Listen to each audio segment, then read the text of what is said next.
When people ask me, what's so special about First Baptist on Fifth? I answer quickly. It's not our building, though lovely, or our worship, though meaningful, not our gatherings, though life-giving, or even our missions and ministries in the world, though impactful. The very best part of First on Fifth? Our people, hands down. In our Confession of Identity, we said this of our community.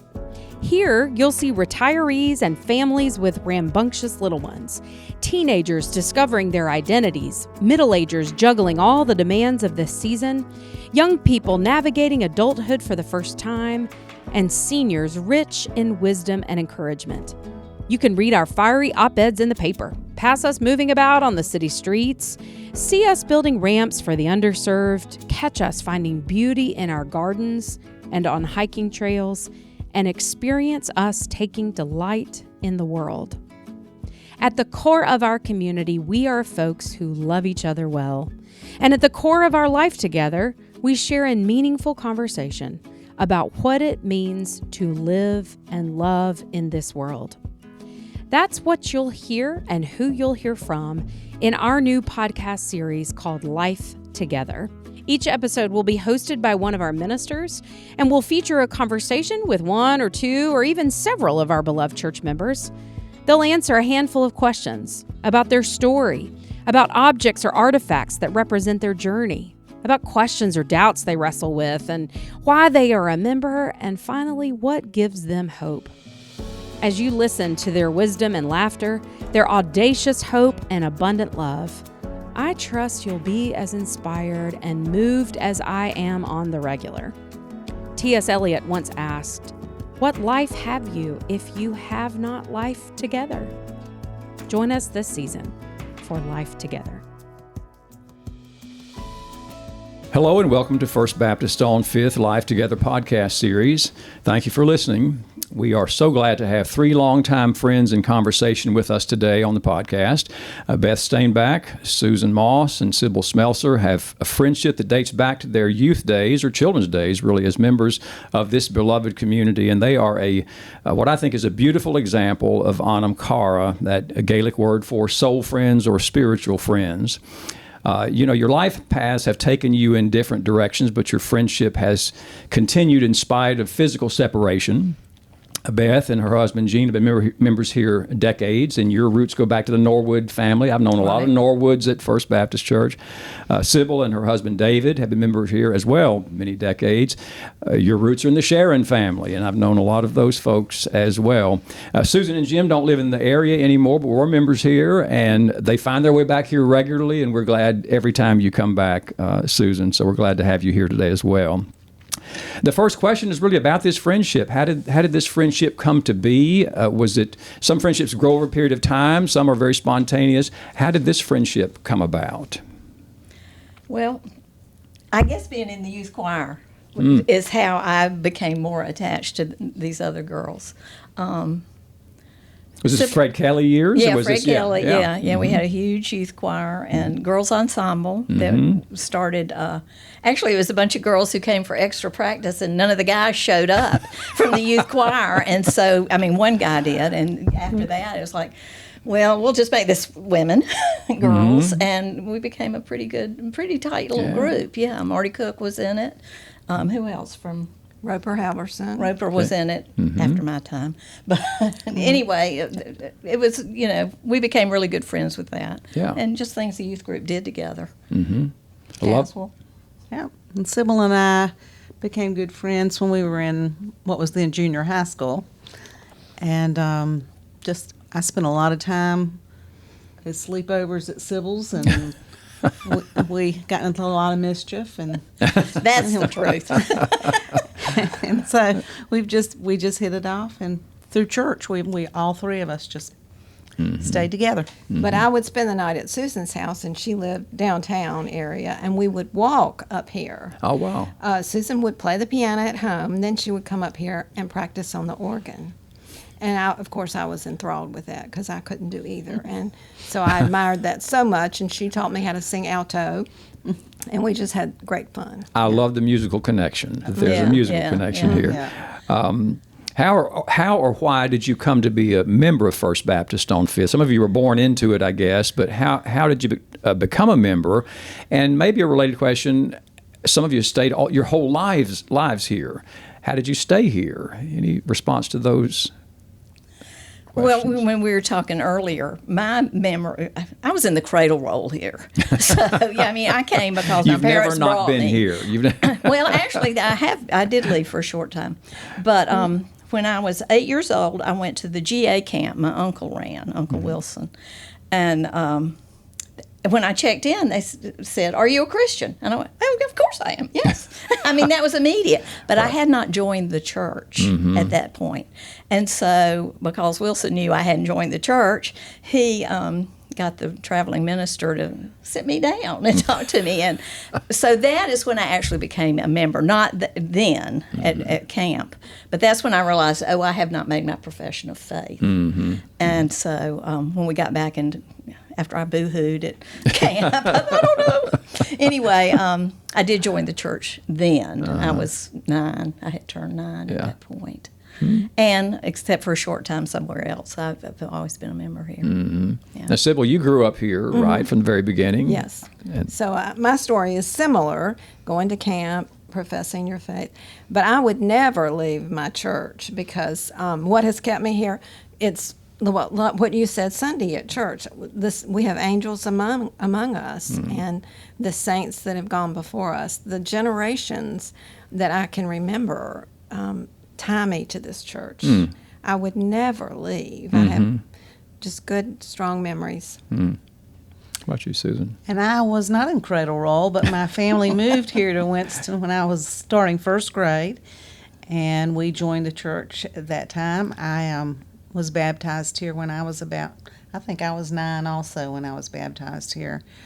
And then it was just central to my life, primarily through the music program, because I did take piano and got involved very early here playing for Sunbeams. I think when I was in 7th grade, I used to go every Wednesday night and play for Sunbeams, and gradually did more and more with the music as I was growing up here. So that made it very central to me. Great. Tell us the story, particularly the places, people, seasons of your life that have most powerfully shaped, for good or ill, your understanding of God and of self. What are the people? Who are the people, the places, the seasons of your life that have contributed to that? Well, I mentioned earlier about, for a short time, not being a member here. When I finished college, I lived away a couple of years. I never moved my membership until I was living in Charlotte. I was working for social services as a daycare teacher in a housing project. And I was lonely. I knew that I had a couple of roommates and the people I worked with, but I really was not connected anywhere. And there was another woman who taught at another school who I visited her class for. Anyway, she sang in the choir at Myers Park Baptist Church, and I went and visited there and heard it, and I joined their choir, and I sang the Christmas music. I found a place. And so Easter, I joined that church. But as life took me, I was back here and rejoined First Baptist 6 months later. That summer I traveled, and then I came back to Winston-Salem. But I realized that being connected to a church was very important. It gave me an anchor. Good. Okay. Susan? Who's next? I have to go in order. Well, I mean, the whole community of First Baptist growing up, the people that were here, we had such an amazing staff, and we had such an amazing volunteers here at this church that, I don't know, I've always just felt very, very connected here. And I went on to major in music in college, and on church staff myself as an organist and a pianist. And, when you're involved closely in church life, I've had hurtful experiences in church. But overall, I would say that the community here at First Baptist has always just seemed particularly welcoming and gracious. So. Good. Thank you, Susan. And I am encouraged by the new faces that we see and the young people as well as people our age that are joining. I think that's very encouraging. I have a story I told Beth. I haven't told it before. When I had breast cancer in 2003, I'd been out a couple of weeks and I came back. And as I came in the side door, every face in the choir turned towards me and smiled. And so that was just so meaningful. And all those people, some of those people are still there. And, the church is my family. They're just very supportive and nurturing. And, of course, music is such a big part of my life. And thank you for what you do. Yeah, it's just funny to hear the commonality here with music for all of you. Yeah. All of you played in the handbell choir at some point since I've been here. That's right. Yeah. I mean, that has just been fundamental to my life. So Right. it's just been, But as Sibyl mentioned, having breast cancer, all three of us have had breast cancer. Is that right? And so, I don't know, there's nothing quite like having these friendships that are so dear and so long. And when you go through things like that, we can, pull together. Well, I've had both of these women attend me after a surgery. I called Sibyl about changing a dressing when I came. It was like she was sitting by the phone at her house waiting for me to call. Oh, Beth, I'll be right there. And she was here, at my house in 15 minutes to take, to take care of me. And Susan waited at the hospital with Jean one time, one of the first faces I saw when I came out of anesthesia. Powerful testimony. Very good friends. Take care of me. Fantastic. If you had to choose 3 objects or artifacts that represent or not 3, or however many you want, objects or artifacts that represent your journey of life and faith, what might they be? What would those objects be? We can go in any order. Well, I brought a picture of the girls' ensemble from 1970. We need a magnifying glass to look at it, because I used to have a bigger one, but this was the only one I could find when I was looking. But this was our group, and Beth and Sibyl and I are all in this group, and we were just a close-knit group of young women. And we spent a lot of time rehearsing, a lot of time laughing, a lot of time just being together. And that's one of my best memories, is being in the girls' ensemble here. And then I brought my tiny little organ, since I majored in organ. And a friend of mine gave me this 100 years ago.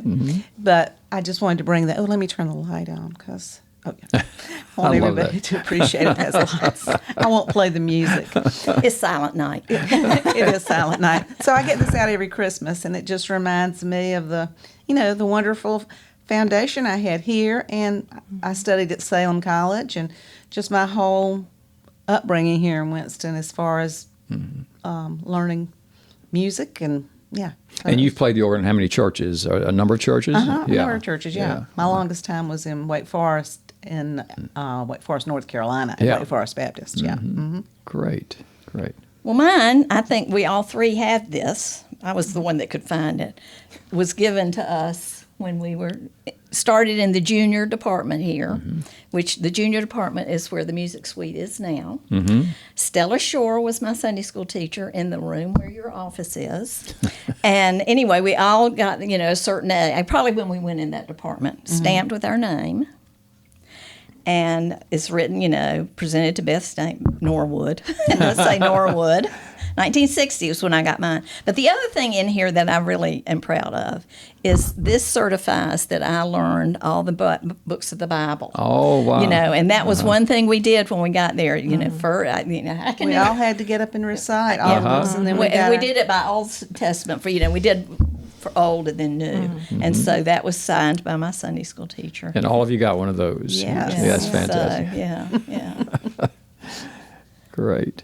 Sibyl, what about you? I have something intangible. I don't have any artifact, but I have a story. When my sister was ill in 2005, it was awful, And then I remember walking in church, and Reba Falls just came up to me and hugged me, and she said, Sibyl, you've just got to give it to God. And, having that support from her. And now Janet, of course, has left our church, but she has come back. I don't know if she actually left, but she is here in our church. So those generations of friendships that I have with church members are so special. So the people are the artifact. People, absolutely. That's fantastic. And the memories that I have. That is, I started to say my 2 artifacts I brought with me. And we are these those sitting women. on either side. The other thing we have in common is all of us worked for this church at one point in our lives. I We didn't know each that. drew a paycheck. Oh, wow. Yeah, I was in the Children's Center working with Mitzi Moore. I was the teacher assistant. I fixed the snack and did, playground duty. And, that helps set me on my career, in education. Career in public school teaching, as a teacher. Susan, you tell yours. And in 1975, I was the evening organist here, so Okay. we still had Sunday evening services. Mary Beard had just had a baby, and so they asked me to play the organ for her, take her place in the evening services. So I did that one summer. Played And here. a couple of weddings that summer. too. Weddings, and I did a couple Sunday morning services actually that summer. So, so I was here on the payroll for a short period of Yeah. time doing that. Sybil, what about you? I didn't know you worked wow. Well, when I In got this out of very college, room. I couldn't get a teaching job, and we only had one car, so I couldn't do substitute teaching. So I ended up being the pastor's secretary in this very room for Dan Griffin. It was a great job, wow. but I had to use typing skills. And, I got so good, and it was wonderful because his sermons were, of course, outstanding. I got to type them all, and it was a fun job. I didn't do it for very long. you. Fantastic. That's a good word. What questions or doubts do you wrestle with the most? Questions or doubts that you wrestle with? Well, I worry about the political, what's going on in our in our world right now, and how is that going to work? How are we going to make it better? It just it does worry me. I don't know if that answers what you're talking about, but Yeah. it is something I really think about. And Well, our doubts are a part of our faith. When we Right. start our questions and our doubts are a part of our faith. And so if there are things that blossom for you in that way that help stretch your faith, I think what you've named is one of those things. Yeah. it.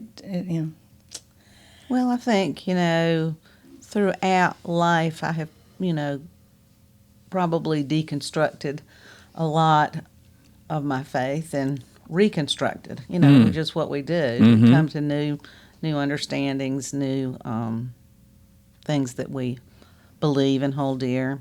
As far as, doubts, certainly I've had a lot of doubts. Sometimes I feel like I have more doubts than answers, actually. So, but, Yeah. yeah. Sybil, what about you? Well, I do have doubts and worries about different things in this time in my life, but I just realize I can't always fix things, and the church has hope, and I just rely on my faith to get me through and not try to fix things. Just be hopeful about things and look for the future and just deal with it as it comes. I think it's interesting to hear your common diagnosis of breast cancer, and there must have been something in that certainly stretches your faith and that maybe causes you to think about things in a different way. What about anything with that? Well, you just realize how precious life is each year. And, I see my grandchildren and how special they are, and you just really appreciate life more. Yeah. And appreciate the support. People were so good to us, just stepped up so many times, bringing meals and visitings and flowers, not just with that. I've, had some other things, but how grateful I am for, the people that take care of me, and are worried about me, Yeah. I try to remember that when somebody else is in the same boat, so I guess it's made me maybe a better person. Good. Finally, I think you'd agree with Beth already alluded to this, that we live in some pretty turbulent times. What gives you hope right now? Is there something you can think of and that helps you hold on to your faith? And what gives you hope right now? First Baptist Church. I'm so proud of how it has changed and how so many churches are losing members. They're becoming antiquated. People aren't interested in it like they used to be. And the fact that we are able to, our confession of identity, and we've made ourselves so accessible to so many people that we're growing, and that brings me a lot of hope, that we're accepting of everyone. And it wasn't always that way. So I'm very hopeful because of that. Our church makes me feel good about, what could be, where we could be. Good. And I would second everything Beth just said. and I just read a piece this morning about the difference between optimism and hope, and talking about how optimism, you just decide, I'm just going to think things are going to get better. But when you combine hope and love and actually work toward something getting better, that's what makes the difference. And I'm hopeful because I see a lot of young people who are very committed to so many good things. And I'm just going to mention my son-in-law because I sent him this article after I read it about hope and optimism. I said, you give me hope. He works for a nonprofit for climate integrity out of Washington, D.C. and works on environmental issues. And people doing the hard job of working on these problems, that gives me a lot of hope. And I would say that, like Anne Lamott says, I think grace has the last word and hope has the last word. So I just hold on to those, and I believe that. I love that. And Thank love. you. And love has the last word, I think. Well, I have hope because ever since Emily has been here, things have just gotten so much better. And with the restructuring of our buildings and then the capital campaign we had and improving the facilities and now this next capital campaign, I just feel like, and she's such a good speaker and she draws so many people in and she's so loving and kind and she's such a good leader. We are so fortunate to have her. She gives me so much hope. Wonderful. And of course, you do a wonderful job, David. You are just outstanding in the music. Thank you. So everybody here is just so gifted, everybody on staff. And we appreciate it. Well, what have I not asked you that you wanted to say?